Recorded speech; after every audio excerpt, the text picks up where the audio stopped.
Old woman saved, too, freezing baby Bigfoots and uncovered a 20-year-old secret. On a blizzard night so white it seemed to erase every path home, 3 knocks struck the old wooden door. Knock, knock, knock, hollow sharp like fists pounding straight against the chest. Outside, the wind howled with teeth clawing at the porch posts until they groaned.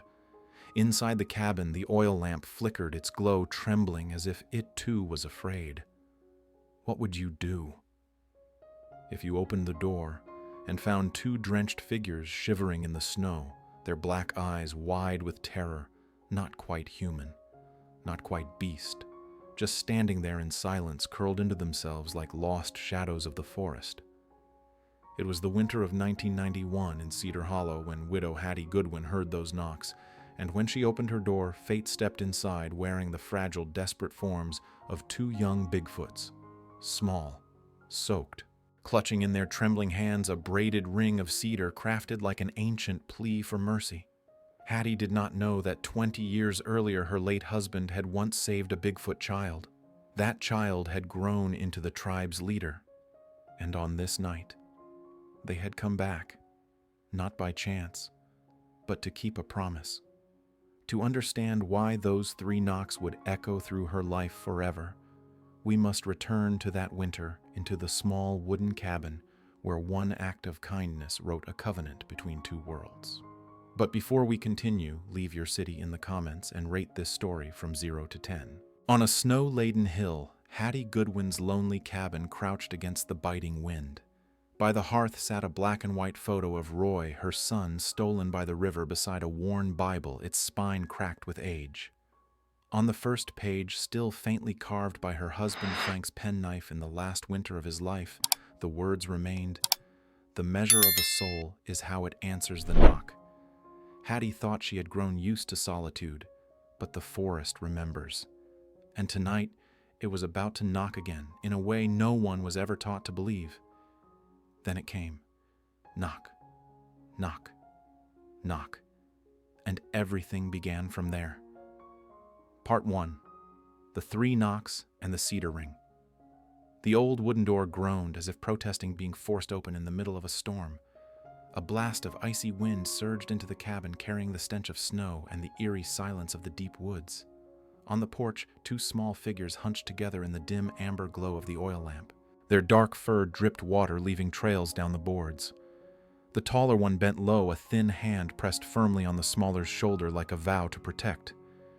The younger clutched tightly to its chest, a braided cedar branch bound with dry grass. The circle wasn't broken, but deliberate, chosen, woven with intent. Hattie froze. Her heart pounded like a war drum. These were no phantoms, yet not beasts either. They belonged to a world between worlds, and tonight they had knocked to cross into hers. A part of her wanted to slam the door bolt and pretend she had seen nothing. But another part, deeper, softer, moved her aside. Drawing a long breath, she shifted gently, leaving the way open. Without a word, without a question, she allowed them in. Their slow steps tracked mud and snow across the old pine floorboards. They made no sound, no growl, no whimper. Only silence so heavy it felt ceremonial. Even the fire seemed to hush, flickering with a quieter rhythm. From the cedar chest, she pulled out an old army blanket, once her husband's shield against winters long gone, and draped it across their trembling shoulders. In the kitchen, she cut thick slices of bread, spread the last of the honey, and placed the plate beside the stove. Stepping back, she watched. They hesitated for only a moment before devouring it fast, desperate as though it was the first sweetness they had ever tasted. The fire pulsed behind the iron grate, shadows stretching across the cabin walls, twisted, elongated, blending 3 shapes into one, an old widow and 2 wild children of the forest. Hattie's eyes blurred. For an instant, she saw another shadow, Roy, her boy, stolen by the river's icy hands. She whispered, barely audible, unsure if she spoke to them or to memory. No one should ever be that cold again. Outside, the blizzard raged, winds lashing the porch like whips. Snow swirled in circles like flocks of pale birds driven mad, battering the windows with hollow rattles. But inside, the fire burned steady, and light wrapped itself around 3 fragile figures in a moment that felt both breakable and sacred. That night, Hattie believed there were only 3 souls sharing warmth inside the cabin, but deep in the blackness of the forest, dozens of other eyes glowed, still, silent, watching. 30 giant forms stood rooted among the trees, snow coating their massive shoulders. They did not knock. They only bore witness, as if waiting to see how humanity would answer, when fate came knocking 3 times. Part 2. The tribe appears, and the promise of 20 years' mourning draped Cedar Hollow in white.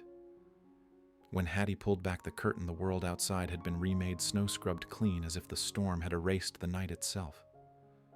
But it wasn't the silence of snow that stole her breath. It was the shapes. They stood in a wide arc around the cabin, tall, immense, unmoving.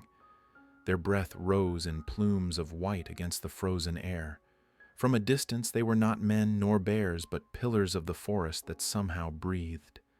Hattie gripped the window frame, her chest tightening. It was like stumbling upon an ancient council waiting for judgment. Then it came. Knock, knock, knock. Not on her door, but deeper, resonant, as if it rose straight from the earth itself. Her heart jolted. She hurried to the door, trembling fingers unfastening the latch.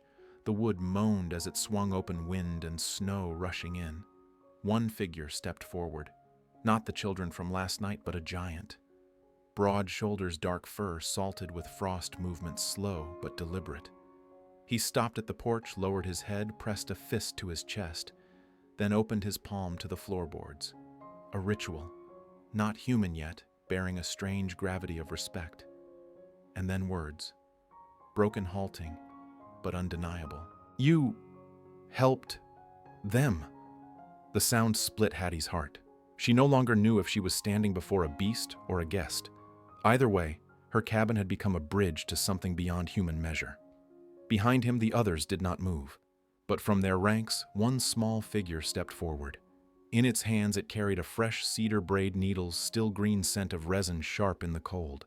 It placed the ring upon her porch, then stepped back without a word. Hattie bent, lifted it with both hands. It was heavier than it looked, not in weight, but in meaning. Not a gift, not a trinket. It was a cipher, a language of a people who had always lived beside mankind, but never revealed themselves. Her gaze met the child's, wild eyes trembling but filled with a fragile trust. Hattie nodded once. No words, no promises, just that single gesture. And in that moment, she was no longer only a widow in the woods. She was bound to a covenant between 2 worlds. Inside the cabin, the 2 young ones curled close by the fire, half asleep, their trust already surrendered to her warmth.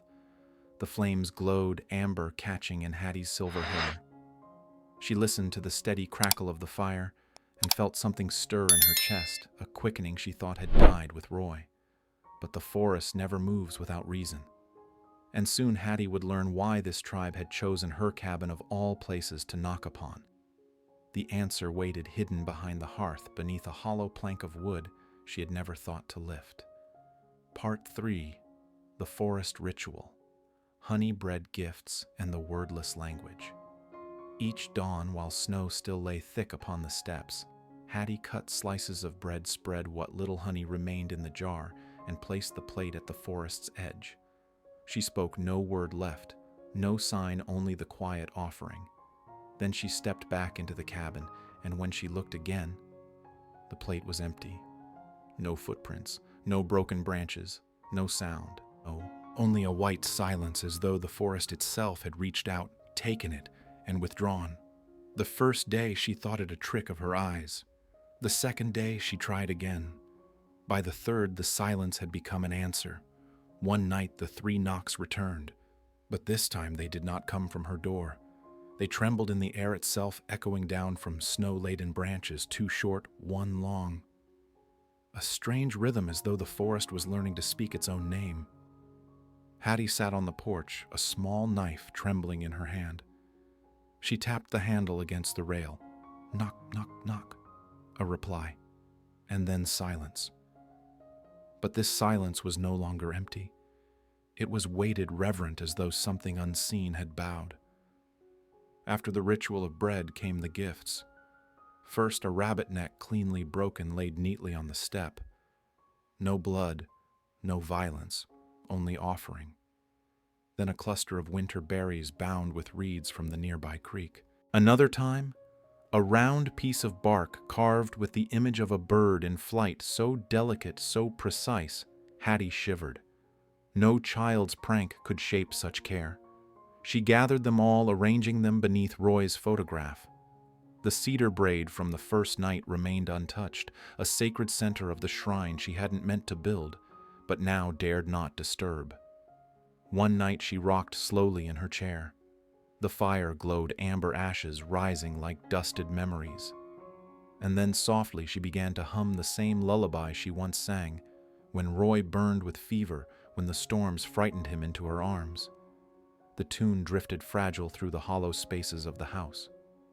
The smaller Bigfoot looked up. Its dark eyes widened, listening. Slowly it moved closer, laying one furred hand near hers, not touching, just close enough that their breaths mingled in the space between. Eyes glimmered with a sorrow no child should carry. And in that moment, Hattie understood. Grief could be shared without words. Sometimes, all it needed was a hand near enough to remind you you weren't alone. The fire cast amber light across her face, throwing their blended shadows long upon the walls. The child traced patterns in the ash circle's lines, broken marks. She couldn't read them, but something in her bones told her these were letters of the forest. She left them untouched. Outside, the storm lashed the porch, but inside another rhythm was being born, the rhythm of Honeybread, of gifts, of the three knock reply, a language without words but stronger than speech. When kindness is repeated in time with the right rhythm, it ceases to be a gesture. It becomes ritual, and ritual carries a power to heal wounds untouched even by time. Yet these ceremonies were only the beginning. For beneath the floorboards of the cabin, under a hollow plank, Hattie had never noticed another secret lay waiting. A secret tied to Frank, the man the forest had never forgotten. Part of 4. The Tin Box and Frank's Journal. One night when the wind had softened and the snow finally stilled, Hattie heard a sound beneath her feet, a hollow echo rising from the plank beside the hearth. She crouched, pressed her ear to the floor, then pried gently at the edge. The board lifted with a groan. From the darkness below, an old tin box emerged. It was coated in dust darkened with years, yet solid, as if it had waited for this very night to be opened. Her trembling hands unclasped the latch. The lid creaked back. Inside lay yellowed pages, a brittle strand of cedar, and a small wooden bird crudely carved but tender. On the first sheet, the handwriting wavered, but unmistakable Frank. April 1971. Thought I found it, but truth is it found me. A little one trapped by the leg. I freed it, wrapped the wound, left bread with honey. A week later on the porch, a cedar braid. A thank you. Hattie's vision blurred. She turned to the next page. Every night 3 knocks. 2 short, 1 long. Not the wind. They wait for me to answer. I don't know why they chose me. But if one day they return, remember it will not be by chance. At the bottom was a rough sketch, a massive hand palm open marked with a crescent-shaped scar. Beside it, Frank had written, "The one who carries the moon in her hand." Hattie closed the journal, her chest tightening. None of this, the cedar wreath, the 3-beat knocks, was coincidence. Frank had sown kindness 20 years ago, and now she was the one chosen to reap its return. The floor creaked softly. She looked up. In the doorway stood the tall silhouette of a grown Bigfoot. Firelight cast its shadow long across the floor, stretching until it swallowed her own. Slowly it pressed a hand to its chest, then lowered it to the ground, the very ritual Frank had drawn. The tin box slipped from Hattie's hands. She sank to her knees, not in weakness, but reverence. The truth struck through her like thunder. The forest never forgets. It remembers every drop of honey, every braid of cedar, every soul who chose to open the door. The cabin's silence breathed with her heartbeat. The firelight caught the furrows of her face, and in Hattie's eyes there burned a bittersweet light. Frank was gone, yet the land, the woods, the covenant itself were giving back what he had once sown. She was now heir to that bond. Outside, snow began to fall again. But inside Hattie's heart, the cold of so many years had melted, for sometimes kindness has a memory, and it always finds its way home, even when the one who gave it has long since left this world. Part 5. The Hunters and the Matriarch's Blessing. Late morning, the sky hung heavy and gray. The air carried the damp scent of thawing snow. From down the slope came the sound of hounds barking guttural, breaking the silence like stones through glass. Boots pounded against the ice rifles, clinked the noise of men climbing higher. 2 hunters emerged, faces weathered hard by wind and hunger for more than meat. They were following tracks Hattie hadn't realized anyone else could see. She stepped onto the porch, small and solitary against the white wall of forest. Her voice was steady, sharp as frozen iron. "This stretch is marked for a controlled burn. You'd best turn back before you lose your way." One man smirked, his rifle lifting slightly.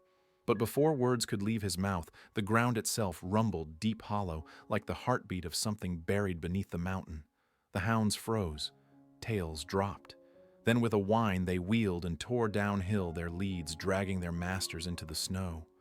From the black seam of the trees they came.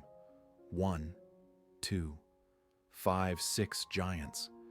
Shoulders broad, spines straight, steps so weighty the air itself bent around them. The hunters stared wide-eyed and in the next breath fled. Boots slipped, rifles clattered. Their chaos vanished into the distance, leaving only churned tracks and fear hanging in the air. The forest closed behind them like a curtain, and then she appeared. A figure taller, more solemn than the rest. Her fur was silvered with frost, her eyes ancient, holding a light no man could name. She approached the porch, stopped before Hattie. Slowly she raised a massive hand scarred in a crescent like a waning moon and laid it on Hattie's shoulder. Heavy, yes, but not crushing. Warm, reverent, a blessing. The smaller one stepped forward, arms outstretched. In its hands lay a new cedar braid woven into the shape of a ring. Nestled inside a single white feather, its eyes met hers, clear, grateful, aching with the sorrow of farewell. Hattie reached out, slipped the ring onto her frail finger. It fit perfectly. In that instant, she felt herself bound back to Frank, back to Roy, back to everything she thought she had lost. The cabin was no longer just the refuge of a widow. It had become witness to a covenant eternal, the covenant of mercy. The forest stilled. Not a creak of branch, not a whisper of wind. Only a soft gust brushed past, stirring the tiny bell tied to the first cedar braid. Its chime rang delicate, final, an answer. The forest had accepted. As the towering forms melted back into the white, Hattie stood silent on the porch. The ring gleamed faintly on her hand in the pale morning light. She closed her eyes, letting the last warmth of the matriarch's touch linger in her bones. And in her heart she knew what mankind saves in an act of compassion. One day will return to save mankind. The covenant of 3 Knox winter slowly withdrew. The last furious storms retreated, leaving behind patches of dark earth waiting for new life to break through. Meltwater dripped from the eaves, tracing silver lines down the path into the forest. The silence was no longer heavy. It felt as though even nature itself was resting after months of strain. Inside the cabin, Hattie sat alone beside the fire. On the wooden shelf next to Roy's photograph lay the cedar braid woven into a ring with the single white feather tucked inside. Small, plain, yet glowing with a sacred light, unlike anything she had ever owned. She touched it lightly, and it felt like holding a thread stretched between 2 worlds, the human and the wild. For the first time in years, the house no longer felt empty. Roy's laughter seemed to echo faintly in her memory. Frank's quiet, steady kindness lived on in the pages he had left behind.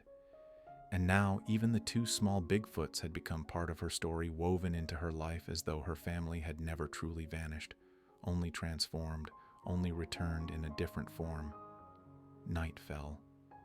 A gentle wind moved through the cedar trees.